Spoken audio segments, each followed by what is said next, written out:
আসসালামু আলাইকুম ভিউয়ার্স, আজকে আমি রান্না করে দেখাবো তোমাদের সাথে শশাটা রান্না করব আমি মুগ ডাল দিয়ে। এখানে নিয়ে এসো।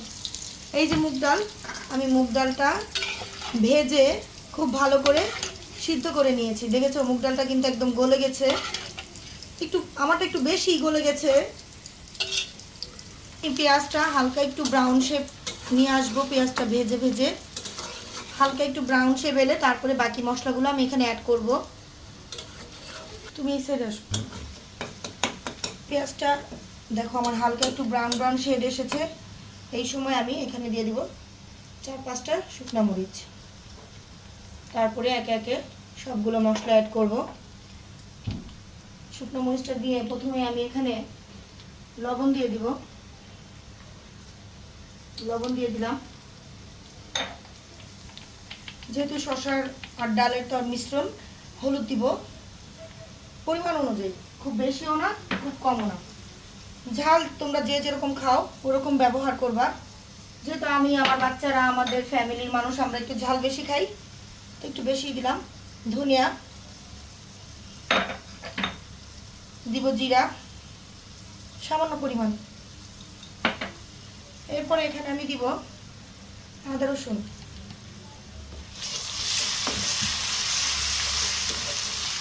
সবগুলো উপকরণ একসাথে মিশিয়ে আমি খুব ভালোভাবে কষিয়ে নিব।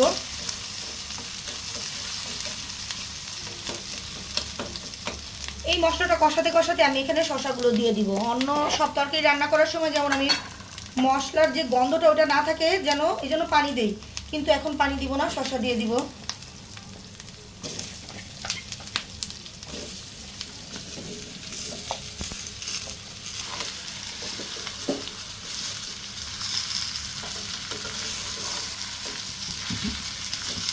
শসাটা এই অবস্থায় আসা সময় আমি একদম জালটা একদম নিভু নিভু করে দেব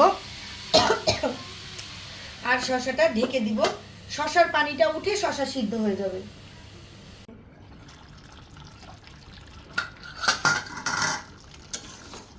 দেখো আমাদের শসা সিদ্ধ হয়ে গেছে। মাঝে মাঝে দু একটা হয়তো একটু শক্ত, না একদম নরম হচ্ছে তো। আচ্ছা, এই সময় আমরা কি করব, ডালের সাথে এই শসাটা মিক্সড করে দিব। তো ডাল আর শসা মিক্সড করার জন্য আমি যেই পাতিলার ভিতরে ডাল সিদ্ধ দিয়েছিলাম সেই পাতিলাটা চুলায় চড়াই দিব এবং শসাগুলো এটার ভিতরে মশলা সহই ঢেলে দিব।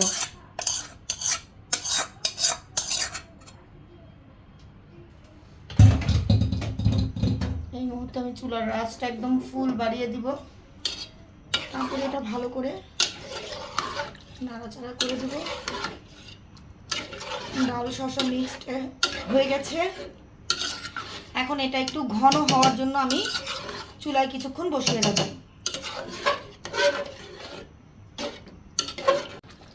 বন্ধুরা, হয়ে গেছে আমার শসা আর মুগ ডালের সবজি রান্না।